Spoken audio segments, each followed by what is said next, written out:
안녕하세요. 살맛 나는 인생을 살고 있는 40대 초반 여자입니다. 각종 사연이 있는 채널에 살맛 난다고 말하는 여자 글이 보이니까 좀 이상하시죠? 저도 살맛 난다 싶은 순간이 그렇게 오래된 건 아닙니다. 최근 들려오는 소식이 저를 살맛 나게 만들어줬거든요. 한때는 증오감에 불타올라서 꼭 제가 당한 만큼 되갚아주고 싶었습니다. 하지만 복수하겠다는 마음으로 들끓는 마음을 품고 사는 것 자체가 스스로를 갉아먹는 짓이라는 걸 느꼈습니다. 그래서 안 좋은 기억들 뒤로하고 제 인생에 집중하면서 하루하루 성실하게 살고 있었죠. 그랬더니 그놈이 알아서 척척 망한 인생을 살고 있더군요. 제가 좋아하는 말 중에 누가 너를 모욕하더라도 안갚음하려 들지 마라. 강가에 앉아 있노라면 머지않아 그의 시체가 떠내려가는 걸 보게 될 것이다. 라는 말이 있어요. 제가 이런 사연을 쓰게 된 건 잘못된 결혼하고 나서 생긴 응어리입니다. 솔직히 결혼 당시엔 제가 망한 결혼을 하게 될 거라고 생각도 못했어요. 다들 그렇지 않나요? 행복하려고 결혼하지 이혼하려고 결혼하는 사람은 없잖아요. 저도 그런 평범한 여자들 중 한 사람이었답니다. 결혼 당시에 비록 가난한 시댁이었지만 사랑하는 마음만 있다면 그 어떤 어려움도 이겨낼 수 있을 거라고 믿어버린 거죠. 그때는 제가 사랑했던 남편이 참 성실했습니다. 남자가 게으르지 않고 성실하기만 해도 잘 산다고 어른들이 입을 모아서 말하잖아요. 딱 어른들이 좋아하는 그런 남자였답니다. 심지어 직업군인 출신이셨던 아버지가 엄지를 들고 칭찬할 만큼 남편은 부지런했어요. 저희가 결혼할 때 신혼집을 친정아버지가 구해주셨는데 남편이 매일같이 그 집을 쓸고 닦으러 갔던 겁니다. 직장인이었던 남편이 매일같이 신혼집으로 가서 청소하고 있다는 걸 저도 까맣게 몰랐어요. 집을 먼저 얻어놓고 혼수를 하나씩 넣을 예정이었는데 우연히 아버지와 들렸다가 깜짝 놀랐던 기억이 나네요. 그때 저도 너무 놀라 남편한테 전화해서 물어보기까지 했었답니다. 오빠, 우리 신혼집 말이야. 거기 왔었어? 아, 내가 퇴근하고 들려서 청소 좀 했어. 이제 우리가 살 집인데 내가 직접 하나씩 치우고 싶어서. 아버님이 우리 잘 살라고 얻어주신 소중한 집이잖아. 정말? 지금 아빠랑 주방 크기 좀 정확히 재보려고 왔는데 누가 청소한 것 같길래 깜짝 놀랐어. 내가 조금씩 치워놨지. 직접 치우다 보면 하나씩 손도 보게 되니까 힘들지 않았어. 우리 집인데 내 손으로 직접 정리하고 싶더라. 저는 그동안 남편이 입주 전부터 신혼집을 치우고 있었다는 말에 깜짝 놀랐어요. 평소 성격이 깔끔하고 본인이 마무리해야 직성이 풀리는 성격인 줄은 알았지만 이 정도일 줄은 몰랐거든요. 그때 아버지도 남편의 행동을 보고 많이 놀라셨던 것 같습니다.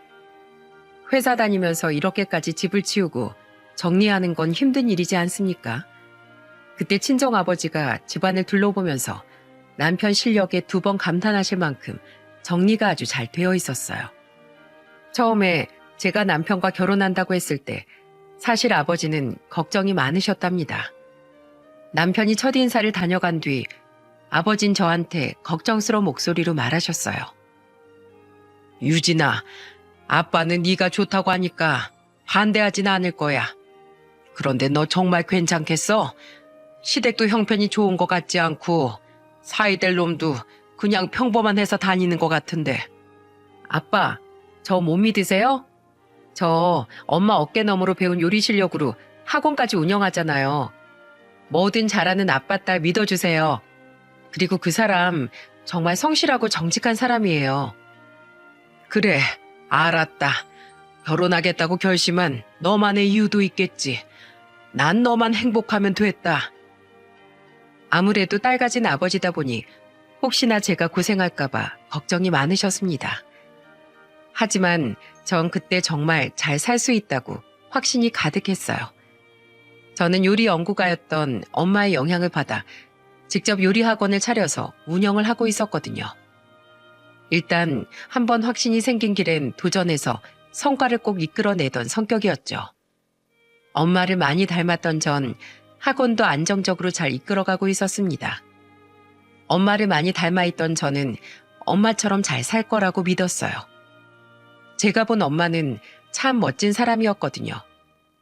요리 연구가로 활동하면서 강습의 강사로 초청되기도 하고 TV에도 한두 번 출연할 만큼 멋진 분이셨답니다. 전 부모님처럼 살고 싶다는 꿈이 있었어요. 그래서 성실한 남편과 제 제2의 인생을 시작한다면 부모님과 같은 삶을 살 거라고 믿었답니다. 그리고 그때 아버지가 남편이 미리 조금씩 청소해둔 신혼집을 둘러보면서 감탄 섞인 목소리로 말하셨어요. 아이고, 우리 사위 손끝이 아주 야무지네. 남자가 이렇게 구석구석 꼼꼼하게 치우는 게 어려운데 사람이 참 부지런하네. 그치? 아빠 사위 이런 사람이야. 얼마나 성실한데. 너 지금 내 앞에서 네 남편 될 사람 자랑하는 거냐? 벌써부터 그러면 이 아빠 서운한데. 아니야. 그래도 아직 아빠가 최고지. 그렇게 남편은 조금씩 저희 부모님께도 인정받아가기 시작했습니다. 천천히 스며들듯이 한 가족이 된 저희는 양가 부모님의 진심 어린 축하 속에 결혼식을 올리게 됐답니다. 처음에는 걱정 많으시던 아버지도 남편의 우직하고 믿음직스러운 태도에 점점 신뢰를 쌓아가고 있었어요. 결혼 후에는 남편이 직접 부모님들을 신혼집으로 초대하기도 했었고요. 평소 낚시를 좋아하던 아버지가 쭈꾸미 낚시라도 다녀오는 날이면 남편이 어김없이 이런 말을 했었어요. 여보, 오늘 아버님 쭈꾸미 낚시하러 가셨다면서? 그게 오늘인가? 맞아. 오늘 새벽부터 친구들이랑 가신다고 했던 것 같은데 많이 잡으면 우리도 좀 달라고 할까? 아예 우리 집으로 오셔서 장모님이랑 다 같이 만들어 먹자고 하자. 다 같이 먹으면 좋잖아. 그럴까? 그럼 오랜만에 우리 아버지 낚시 실력 좀 볼까? 좋지. 오랜만에 아버님이랑 술이라도 한잔 해야겠다. 남편은 저희 부모님께 늘 잘하려고 노력하던 사람이었어요.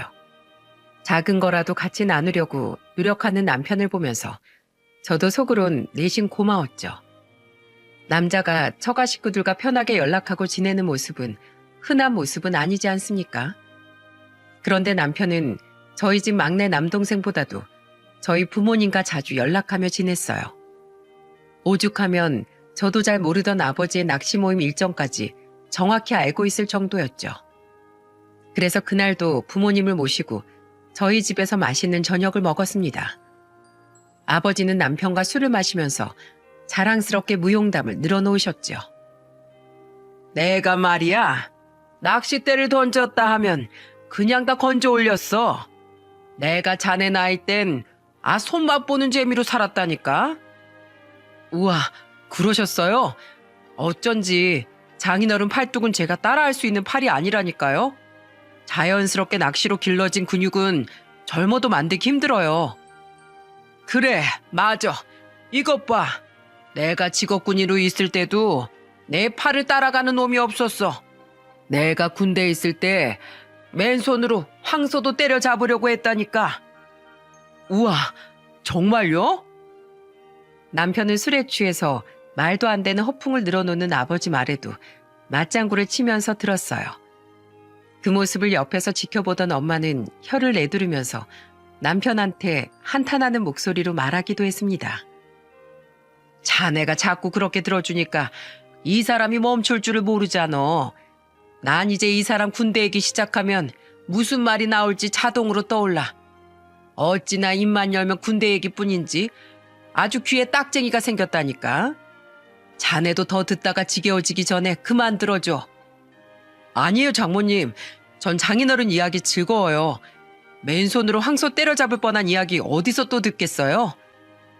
남편이 엄마의 만류에도 웃으면서 농담을 하니까 아버진 이때다 싶어서 큰 소리로 엄마한테 이런 말을 하셨어요.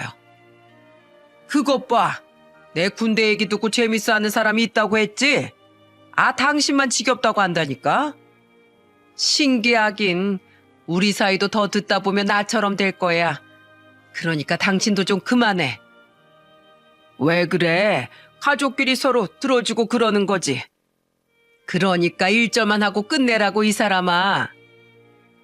부모님은 티격태격하면서도 늘 웃음이 끊이질 않으셨답니다. 남편도 그런 부모님을 보면서 같이 웃고 떠들었어요. 이렇게 남편이 저희 부모님과 식사 자리를 만들었던 이유는 또 있었답니다. 같이 모여서 먹는 것도 좋았지만 이런 다정한 저희 부모님을 보면서 남편도 그렇게 늙어가자는 말을 했었거든요. 한 번은 남편이 부모님이 다녀가신 뒤 저한테 뜬금없는 소리를 하더라고요. 나도 장인 장모님처럼 저렇게 친구처럼 다정하게 늙어가고 싶다. 우리도 그럴 수 있겠지? 그럼 우린 더 잘 살 거야. 우린 애들 앞에서 부부싸움도 하지 말고 아무리 화나는 일이 있어도 하루 이상 말없이 지내지 말자. 꼭 대화 많이 해서 잘 풀고 지내자고. 남편의 말에 저는 새끼손가락까지 걸면서 약속을 했었답니다. 부부가 살면서 싸울 수도 있겠지만 서로 싸웠다고 말없이 지내는 일은 없도록 하자며 남편이 말하더군요. 이렇게 남편이 말했던 이유는 따로 있었습니다. 바로 시부모의 영향이 있었기 때문이었죠. 남편은 집안의 둘째라 장남과 막내딸 사이에서 치이면서 자랐던 겁니다. 장남은 장남이라고 챙기고 막내딸은 딸이라서 더 챙겨가면서 컸던 것 같았어요. 오죽하면 시모도 남편을 보면서 저한테 이런 말까지 하더라고요. 우리 상욱이 둘째라 집에서 얼마나 치고 살았나 몰라. 형한테 옷 물려있고 용돈은 막내 여동생 때문에 못 받고 컸어. 지금 생각해도 내가 억장이 무너져. 저놈 장가갈 때만이라도 제대로 챙겨주고 싶었는데. 결혼 전 시모는 저를 따로 불러서 울먹이는 목소리로 남편을 안타까워하면서 말했습니다. 시모는 백수였던 시부를 대신해 혼자 3남매를 키웠다고 해도 과언이 아닐 정도였죠. 어쩌다 시부가 일을 해서 일당을 벌어온다 해도 그 돈은 전부 시부의 술값으로 나갔다고 하더군요. 늘 생활비가 부족하다 보니까 시부모는 자주 싸울 수밖에 없던 겁니다. 이런 사정을 다 알고 있던 전 시모한테 마음이 더 쓰였던 것도 있어요. 개벌은 남 못 준다고 시부는 자식들이 다 커도 정신 못 차리고 여전히 한량처럼 살고 있었거든요. 그러다 보니까 시모는 청소일이나 전단지 돌리는 일을 하거나 잠시도 쉴 틈이 없었습니다. 하지만 시모는 이런 상황에도 며느리를 많이 아껴주시던 분이셨어요. 제가 결혼 생활 중에 아들을 2명이나 낳고 키우는 동안 시모한테 고마웠던 점이 한둘이 아니었습니다. 제가 첫째를 낳고 잠도 제대로 못 자고 있을 무렵에 시모가 손주가 보고 싶으셨는지 집에 오셨던 적이 있었어요. 그런데 도착했다고 하시더니 한참을 안 들어오시는 거예요. 전화도 안 받으시고 무슨 일이 있으신가 싶어서 아이가 잠을 자는 동안 베란다로 밖을 내다봤죠. 그때 제가 뭘 봤는 줄 아십니까? 글쎄 시모가 1층 입구에서 잠바를 털고 신발도 한쪽씩 벗어서 바닥에 탁탁 털고 있는 게 보이더라고요. 저는 너무 놀라서 그 자리에서 얼었죠. 잠시 뒤 올라온 시모는 저를 보자마자 민망하다는 듯 말하셨어요. 내가 오늘 집에서 부업을 하다 와서 좀 씻어야 할 것 같은데 화장실 좀 써도 될까? 어머니 왜요? 손이 찝찝하세요? 그럼 손만 씻으세요. 아니, 그냥 어찌됐든 일하다 온 건데 애한테 혹여 안 좋은 병균이라도 옮기면 어떡하니? 냄새도 나는 것 같고 내가 괜히 더럽게 하고 왔나? 시모는 잔뜩 걱정하는 목소리로 저한테 미안해하시며 말하시더군요. 저는 그게 왜 저한테 미안해야 될 일인지 몰랐어요. 시모가 아이들을 신경 쓰는 게 아니라 꼭 제 눈치를 보는 것 같아 저도 마음이 불편했거든요. 그래서 저는 두 손을 어찌할 줄 모르는 시모를 보면서 그 손을 꼭 잡고 말했습니다. 어머님, 지금 손자 걱정하시는 게 아니라 제 눈치 보시는 거예요? 요즘 시모가 애들 함부로 만지면 애들 엄마들이 싫어한다더구나. 너야 워낙 심성이 고운 애라 나한테 말도 못할까 봐 내가 먼저 조심하려고 했지. 시댁이 도움도 못 되는데 너한테 괜히 신경 쓸 일 만들어서야 되겠니? 그래서 난 조심하려고 했던 거야. 미안하다, 아가. 어머님이 저한테 왜 미안해하세요?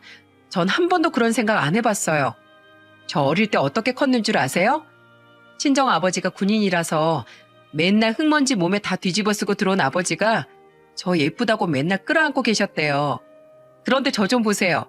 이렇게 잘 커서 어머님 며느리로 살고 있잖아요. 그냥 너한테 해준 것도 없는데 너한테 스트레스나 줄까봐 그런 거야. 어머님, 앞으로는 편하게 오세요. 애들 아무리 애지중지 키워도 감기 걸릴 놈은 걸리고 건강할 놈은 건강하게 커요. 어머님이 이러시면 저 너무 서운해요. 그래, 내가 괜한 걱정을 했다. 우리 며느리가 이렇게 속이 깊은지 몰랐네. 고맙고 늘 미안하다. 그 미안하다는 말도 그만하세요. 전 어머니께 사랑받고 싶지 미안한 마음 받고 싶지 않아요. 오신 김에 애들 좀 봐주세요. 제가 맛있는 저녁 해드릴게요. 항상 시모는 저를 먼저 생각해 주시던 분이셨어요. 해줄 게 없어서 생활 속에서 작은 거 하나라도 더 챙겨주려고 하시던 분이셨답니다. 그래서 그날도 손잡으러 오는데 깨끗하게 오려고 했다면서 1층에서부터 옷에 먼지를 털고 계셨던 거예요. 저도 제 자식들 잘 키우고 싶은 마음이 있지만 요즘 극성 엄마들처럼 유난 떠는 그런 엄마는 되고 싶지 않았어요. 그리고 애들한테 병적으로 집착하면서 깨끗하게 키우려고 하는 것도 좋은 거라고 생각하지 않았답니다. 그래서 정말 평범하게 잘 키우고 있었는데 라디오에서 들은 게 있다면서 시모가 저를 배려하고 있던 거예요. 이런 시모의 배려에 저는 고맙기만 했었답니다.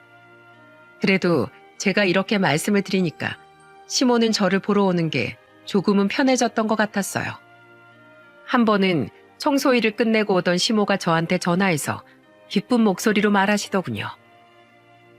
얘 며느라, 너 저번에 붕어빵 먹고 싶다고 했었지? 내가 오늘 니네 집 근처에서 청소 끝내고 가다가 붕어빵을 팔길래 2봉지나 샀어. 내가 잠깐 들려서 붕어빵만 주고 갈게. 정말요? 2봉지 너무 많아요. 들어오셔서 저랑 커피라도 한잔하면서 같이 먹어요, 어머니. 그럼 그럴까? 그래, 그럼 지금 가마. 지나가는 말로 한 것도 잊지 않고 챙겨주던 시모 덕분에 부쩍 가깝게 지냈습니다. 시누이가 있었지만 시누이는 무뚝뚝한 성격이라 늘 차가웠거든요. 게다가 집에서 지원받은 게 없다면서 불만이 많았죠. 그러다 보니까 그때는 시모가 마음 둘 곳이 저와 남편뿐이었던 겁니다. 그런 상황을 잘 아는 저는 시모를 한 번이라도 더 챙기려고 노력했죠. 아마 이렇게만 보시면 시부한테는 왜 소홀했나 생각하실 수도 있어요. 하지만 시부는 제가 결혼 후에도 정말 철없고 한심했던 분이셨어요. 정말 어느 정도였는 줄 아십니까? 오밤중에 식구들 다 자고 있는데 시부가 남편한테 전화했던 적이 있었어요. 혹시라도 사고라도 난 줄 알고 놀라 남편이 전화를 받았죠. 그런데 시부가 그 밤에 전화해서 남편한테 뭐라고 했는 줄 아십니까?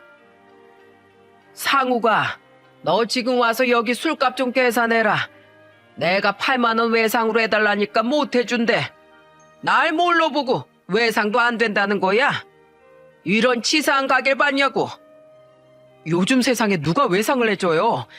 그리고 아버지 같은 사람 뭘 믿고 외상을 해줘요? 아들인 나도 아빠한테 외상 안 해줄 것 같아요. 뭐라고? 너 지금 그걸 말이라고 하는 거야? 너 미쳤어? 아버지한테 무슨 말버릇이야? 아버지면 아버지답게 좀 사세요. 돈 8만 원이 없어서 아들한테 한밤중에 계산하러 오라는 사람이 어딨어요? 그리고 돈이 없으면 제발 돈 쓸 일을 만들지 말고 일을 하시라고요. 넌 이 늙은 애비가 나가서 일했으면 좋겠어? 내가 무슨 강철인 줄 알아? 그럼 엄마는요? 엄만 힘이 남아 돌아서 일하러 다니는 줄 아세요? 제발 정신 좀 차리시라고요. 거기서 외상 안 해준다고 하면 그냥 경찰서 가세요. 무전 취식으로 신고 당해봐야 정신 차리시겠어요? 아니면 아버지가 그렇게 아끼는 장난 부르세요. 남편은 한밤중에 걸려온 시부의 전화를 받고 화를 내면서 전화를 끊어버렸습니다. 그때 남편이 잔뜩 화가 난 것 같았어요. 그렇게 화내는 모습은 결혼하고 처음 봤죠. 그런데 말은 그렇게 해도 남편은 시부가 걱정됐던 것 같아요. 그래서 한참을 잠도 못 자고 뒤척이다가 저한테 한숨을 쉬면서 잠시 나갔다 오겠다면서 일어나더라고요. 그런데 그때 시모한테 전화가 걸려왔고 남편은 시모의 전화를 받았습니다.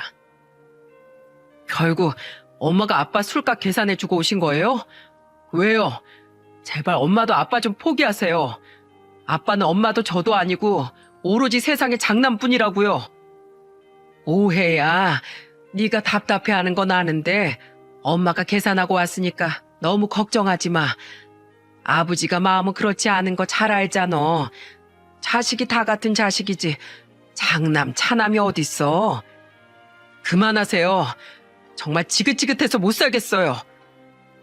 남편은 시모의 전화를 끊고 눈물까지 흘렸습니다. 사고치는 시부한테 너무 시달려서 남편은 지쳐 보였죠. 그런데 시부는 항상 뒤치다거리는 남편한테 부탁하면서 조금 푼돈이라도 어디서 생기면 늘 장남한테 주기 바쁘더군요. 그러니 남편이 화가 날 수밖에 없었던 겁니다. 시부와 남편 사이에서 시모는 중간 역할을 했어요. 시부가 장남만 아는 사람이긴 했지만 시모는 그로 인해 남편이 상처를 받을까봐 중간에서 중재하느라 정신이 없어 보였죠. 이런 시댁에서 자란 남편은 더욱더 저희 부모님을 보고 저렇게 살고 싶다는 꿈을 꿨던 겁니다. 제가 생각해도 시댁을 보면 시모가 그동안 얼마나 힘들게 삼남매를 키워내셨을지 대단하다 싶을 정도였어요. 그러면서 남편은 늘 다짐하듯 이런 말을 했었답니다. 나는 내 새끼들 가난하고 힘들게 안 키울 거야. 하고 싶다는 게 있으면 다 해줄 거야. 당신 지금도 잘하고 있어. 괜찮아. 지금도 충분해. 남편은 늘 돈을 더 벌 생각에 사는 것 같았어요. 그러던 어느 날 남편이 저한테 좋은 아이템을 찾았다면서 진지한 목소리로 말하더군요. 여보, 나 사실 직장 생활이 잘 맞지도 않고 사무실에서 앉아 일만 하는 거 안 맞는 것 같아. 회사 생활이 적성에 맞아서 하는 사람이 어딨어. 마땅히 할 일이 없으니까 회사 다니고 사는 거잖아. 그래서 말인데 나 친구가 마침 이삿짐 센터를 차렸는데 거기서 바닥부터 일해보려고. 이삿짐 센터? 사무실에서 일하던 사람이 그 일을 어떻게 하려고. 그러니까 지금부터 차근차근 해볼게. 나 정말 잘할 수 있어. 남편은 제가 말려도 이미 친구네 회사에서 일하려고 마음먹은 것 같았습니다. 그래서 저는 남편이 하고 싶은 대로 하라고 응원해주는 수밖에 없었어요. 한번 결심한 일은 꼭 해내는 남편이라서 저는 남편의 선택을 지지해줬습니다. 그렇게 한 3년 정도를 남편은 친구 회사에서 정말 바닥부터 일했던 것 같아요. 거기서 일하다 다치고 오기도 했고요. 한 번은 포장 이사를 하다 손이 베어서 온 남편을 보고 속상한 마음에 제가 화를 내기도 했습니다. 손이 이게 뭐야? 이삿짐 센터 일 그만하면 안 되는 거야? 저번에 허리를 삐끗하더니 이번 달은 손이야? 다음 달엔 또 어디 다칠 건데? 내가 아직 서툴러서 그래. 시간 지나면 눈 감고도 해.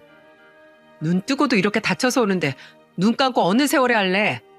그냥 그만둬. 당신 다치는 거 더는 못 보겠어. 여보, 나 못 믿어? 조금만 기다려줘. 나 이제 정말 손에 많이 익숙해졌어.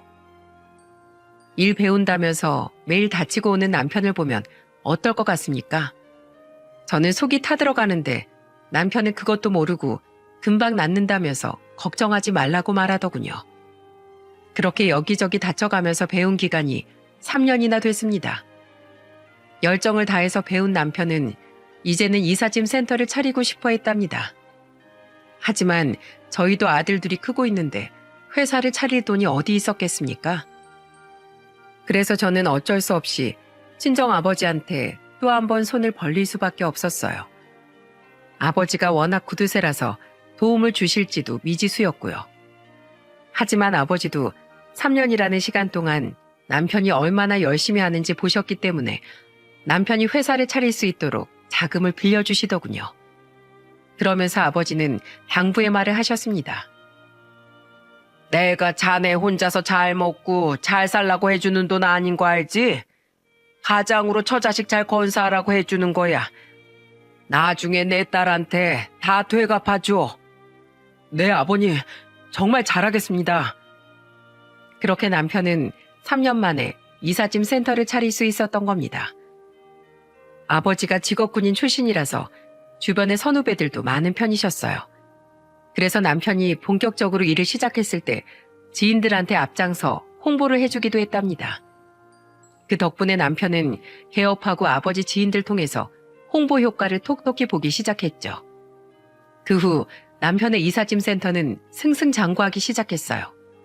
안정적으로 자리를 잡더니 동네에 입소문이 나면서 예약이 폭주했죠. 그래서 남편은 회사 다닐 때보다 벌이가 달라졌어요. 남편은 물 들어올 때 노젓는다고 일하느라 정신이 하나 없었네요. 그런데 남편이 승승장구하던 어느 날 뜻밖의 사건이 생기고 만 겁니다. 바로 아버지가 허망하게 세상을 떠나신 거예요. 결혼 8년 만에 아버지는 한밤중에 주무시다가 갑자기 세상을 떠나셨어요. 평소 늦잠 자는 분이 아닌데 엄마는 그날따라 늦게 일어나는 아버지를 깨우러 방으로 가셨다고 했어요. 하지만 아버지는 엄마가 깨워도 일어나지 않으셨고 이미 아버진 세상을 떠난 후였습니다. 너무 갑작스런 아버지의 죽음에 저는 몸을 가누지 못할 만큼 울었어요. 그때 남편은 이삿짐 센터 일로 바빴지만 회사를 쉬고 아버지 장례식장을 지켰습니다. 장례식에는 생전에 아버지와 알고 지낸 지인들이 보낸 화환으로 가득했어요. 남편은 장례식장에서 화환을 정리하면서 손님들을 맞이하기도 했습니다. 사위로서 자리를 지키면서 저희 엄마를 위로하기도 했죠. 장모님, 조금이라도 식사를 하셔야죠. 한 끼도 못 드셨잖아요. 남편 그렇게 떠나보내고 내가 목구멍으로 밥을 어떻게 넘길 수 있겠어? 그래도 드셔야죠. 장모님이 이러시면 장인어른이 어떻게 눈을 감으시겠어요. 일단 드시고 힘내서 잘 보내드려야죠. 남편의 행동에 저는 정말 든든했습니다. 아마 남편이 없었다면 장례식 내내 저와 엄마는 울기만 했을 것 같아요. 그동안 남편도 친아들처럼 아버지와 지냈기 때문에 남편도 힘들었을 거예요.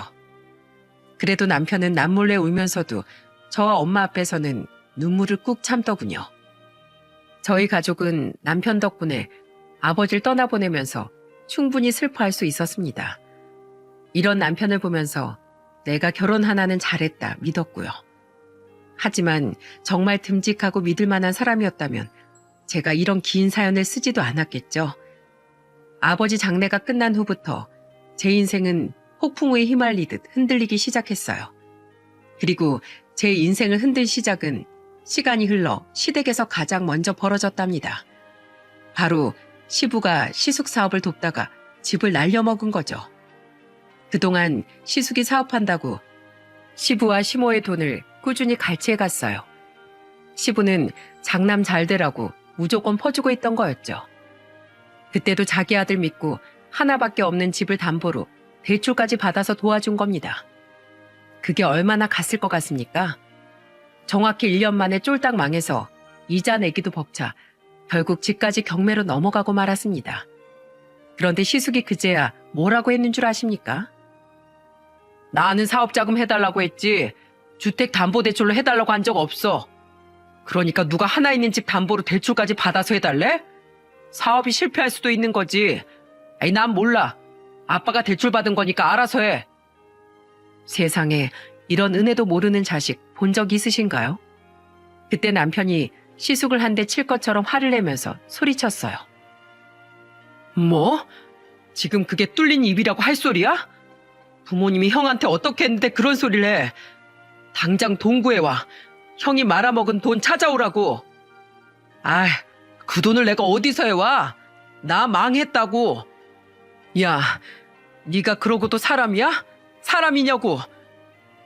너야말로 형한테 말버릇이 그게 뭐야? 아버지가 이 꼴 보면 너한테 화내지 나한테 화내겠냐? 찬물도 위아래가 있어 이 자식아. 남편이 정말 시숙을 치려고 하니까 시모가 뜯어 말렸습니다. 힘없는 시모가 매달리면서 말리니까 남편도 멈추더군요. 그때 시숙은 부동산 투자 사업에 투자했다가 쫄딱 망했던 겁니다.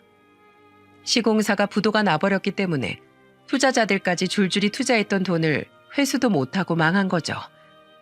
그래서 하루아침에 시부모가 길거리에 나앉을 위기였어요. 그때 하나 있던 집까지 날려먹은 시모 얼굴을 보니까 저는 마음이 쓰였습니다. 한동안 시금 전폐하고 누워만 있던 시모를 챙기느라 저는 시댁을 제 집 드나들듯이 다녔어요. 시모는 저만 보면 힘없는 목소리로 말했습니다. 아이고, 이제 어떡하니. 이제 정말 오도 가도 못하는 신세야. 얼굴이 반쪽이 된 채 우시기만 하는 시모를 보면서 마음이 참 안 좋았어요. 결국 저는 시모한테 전셋집을 얻어주기로 마음을 먹었습니다. 좋은 전셋집을 얻어주지 못해도 서울의 빌라로 1억 5천 정도 하는 빌라를 구해줬죠. 하루하루 말라가는 시모가 걱정돼서 가만 지켜볼 수가 없었거든요. 그 집에서 시부가 예전처럼 편히 지내는 모습은 꼴보기 싫었지만 안정을 찾아가는 시모를 보니까 안심이 됐답니다. 그때 남편은 저한테 고맙다면서 말했어요. 여보, 정말 고마워. 내가 앞으로 더 잘할게. 아니야, 어머님이 이제 안정을 찾아가시니까 내가 다 마음이 편하다. 내가 더 열심히 해서 당신한테 이 빚 다 갚을게. 남편은 그때 이삿짐 센터가 항상 승승장구하던 때라서 자금 확보가 중요했어요. 그래서 상대적으로 오랜 시간 안정적으로 학원을 운영 중이던 제가 전세 자금을 보태줬던 겁니다. 결혼하고 사는데 네 부모 내 부모가 어디 있겠습니까? 다 같이 잘 살면 좋으니까 저는 선뜻 도왔던 거죠. 하지만 이건 제 착각이었습니다. 한 3년쯤 지났을 무렵 남편 이삿짐 센터는 예약이 힘들 정도로 잘 되고 있었어요. 이사철에는 한두 달 전부터 예약해야 될 정도였죠. 인터넷에서도 남편 회사는 평점도 좋고 후기도 좋았답니다. 그렇게 예약이 쏟아지다 보니까 남편은 그때부터 일이 아니라 돈에 미쳐 있더군요.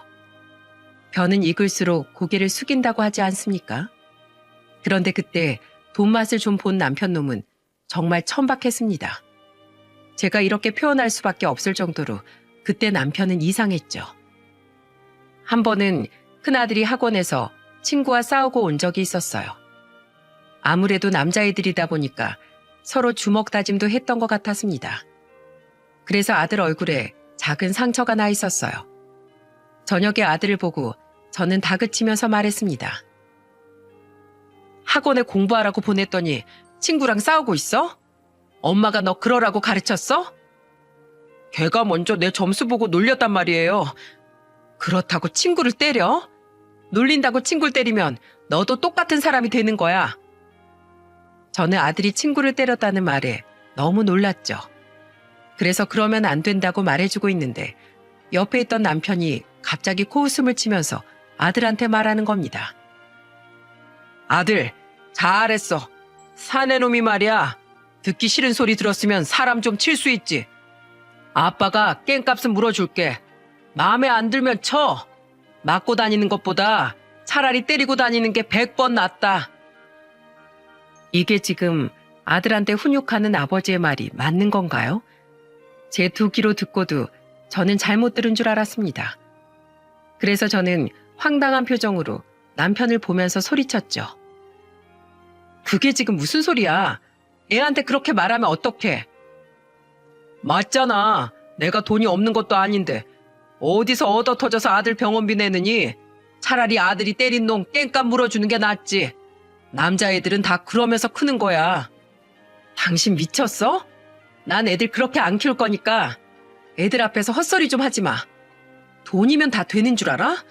사람 귀한 줄 알아야지. 꼭 돈 없는 사람들이 사람이 먼저라고 하더라. 정신 차려.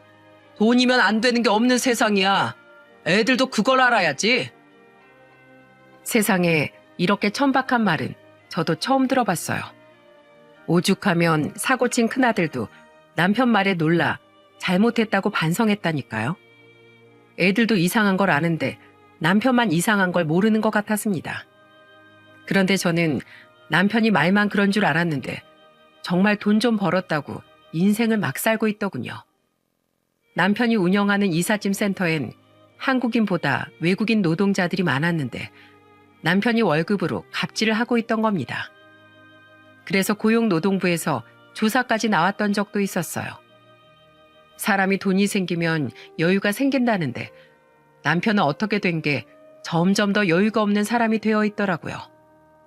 그러다 한 번은 집에 관리비가 나오고 고지서를 보더니 갑자기 예민해진 목소리로 잔소리를 늘어놨어요. 관리비가 왜 이렇게 많이 나와? 이거 전기세 봐라. 집에서 에어컨만 돌리고 산 거야? 더우면 부채질을 해. 돈 무서운 줄 모르고 에어컨을 왜 돌려? 지금 장난해? 당신 그 잘난해서 차려놓고 나한테 생활비 준 적 있어? 각자 번 돈 각자 관리했잖아. 근데 무슨 또 생활비야? 그럼 이 집에서 나가. 생활비도 안 내면서 무슨 전기세가 많이 나왔네 마네 난리야? 애들 보는데 왜 소리 질러? 알겠어, 알겠다고. 당신 말이 다 맞아. 그 무렵 저는 남편의 돈 타령에 질린 상태였어요. 돈이면 다 된다는 사람이 가족들이 쓰는 돈 몇 푼은 아까워서 죽으려고 하는데 화가 안 나겠습니까? 그러다 제가 돈에 미친 남편과 이혼하게 된 결정적인 사건이 터지고 만 겁니다. 그때 저희 친정엄마가 다발성 골수증이라는 희귀병 진단을 받게 된 거예요. 그 당시에 건강보험이 적용이 안 되는 병이라 약값도 그렇고 수술 과정에서도 병원비가 많이 나갔거든요. 엄마도 연세가 70대 초반에 갑자기 쓰러지면서 진단받게 된 병이라 온 가족이 다 경황이 없었죠. 면역 항체를 만드는 형질세포가 혈액암으로 변하여 주로 골수에서 증식하는 질환이라서 통증이 심했습니다. 고칼슘 혈증 및 감염과 다양한 증상이 나타날 수 있는 병이라서 아주 힘든 병이었죠. 골수를 둘러싸고 있는 뼈나 기타 장기에서 발생하다 보니 엄마가 너무 고통스러워했어요. 저는 그런 엄마 곁을 지키면서 힘이 되어줬습니다. 엄마, 힘내. 내가 옆에 있잖아. 내가 금방 낫게 해달라고 할게. 유진아, 엄마 너무 아파. 그냥 나 치려고 뭐고 다 나련다. 너무 힘들어. 아니야. 그래도 병원에서 치료를 받아야 낫지. 엄마 걱정하지 마. 내가 다 고쳐줄게. 엄마는 너무 고통스러워 치료를 포기하고 싶어 했습니다. 하지만 자식이 어떻게 부모를 포기할 수 있겠습니까? 돈이 얼마가 들어도 저는 엄마를 살리고 싶었습니다. 지금은 건강보험이 적용되나 모르겠지만 그 당시엔 약값과 치료비가 상당했어요. 그래서 장녀인 제가 엄마 병원비를 대부분 지불했답니다. 그런데 그때 제가 추가로 엄마 병원비로 3천만 원을 보내려고 하자 남편 놈이 정색을 하면서 말하더군요. 당신 언제까지 장모님 병원비 보내려고? 대체 얼마 쓰는 거야? 뭐? 내가 우리 엄마 병원비 쓰겠다는데 당신이 왜 신경 써? 보태준 거라도 있어? 아니, 딸이 그 정도 하면 됐지. 뭘 얼마나 더 보내려고? 너무 퍼주는 거 아니야? 나중에 괜히 딴소리 하시기 전에 장모님 집 담보로 잡고 빌려드려. 이게 무슨 황당한 계산법인지 저는 기가 막혔습니다. 그래서 화가 난 전 남편한테 화를 내면서 말했어요. 지금 말 다 했어? 난 뭐 돈이 남아 돌아서 시댁에 전세집 구해준 줄 알아? 내가 애초에 그걸 해주는 게 아니었어. 내일 부동산에 전화해서 뺄 거니까 그렇게 알아. 그걸 누구 마음대로 빼? 나도 지분이 있어. 무슨 지분? 다 내 돈이야. 어차피 내 명의로 돼 있으니까 내가 알아서 할 거야. 지분 타령할 거면 네 부모 네가 모셔. 효도 네가 셀프로 하라고. 얼마 버는지 말도 안 하는 네가 직접 모셔. 그럼 내가 못할 줄 알고? 내가 할 거야. 저는 남편한테 선전포고를 하고 당장 부동산에 연락해서 전셋집을 내놨어요. 정말 억울하더군요. 오로지 시부모 생각해서 구해준 전셋집인데 정작 남편은 저희 엄마가 아프니까 반보 같은 소리나 하고 있으니 제가 화가 안 나겠습니까? 집을 내놓고 저는 남편한테 화를 내면서 한 소리 했어요.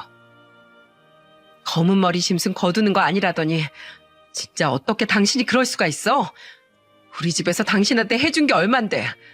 넌 어제부터 사위 자격 잃은 거야. 그리고 나도 오늘부로 며느리 자격이 필요 없으니까 더 이상은 나한테 바라지 마. 뭐? 지금 그게 무슨 소리야?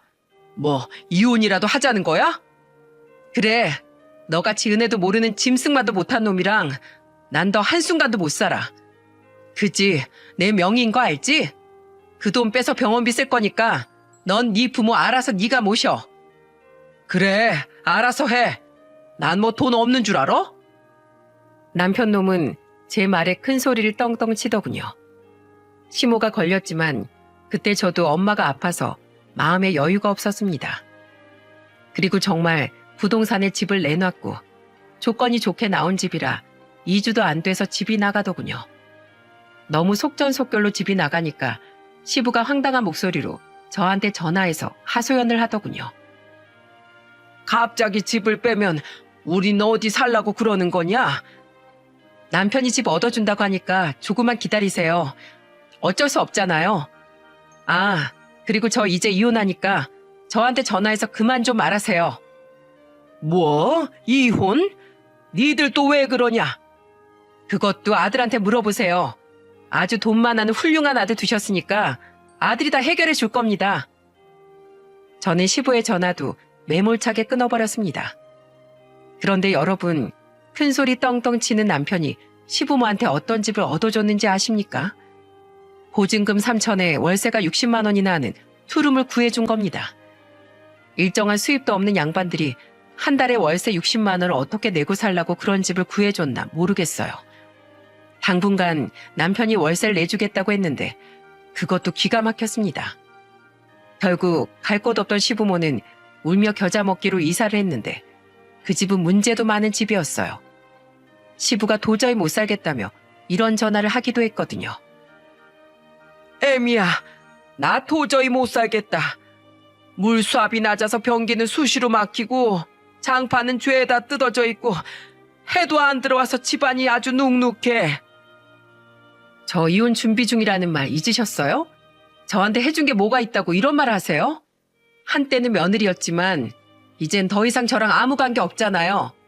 잘난 자식한테 전화해서 집 옮겨달라고 하세요. 더 이상은 연락 안 받습니다. 아시겠어요? 정말 시부는 끈질기게 전화해서 못 살겠다는 소리를 하더군요. 하지만 시부의 전화에서 저는 눈 하나 깜짝 안 했습니다.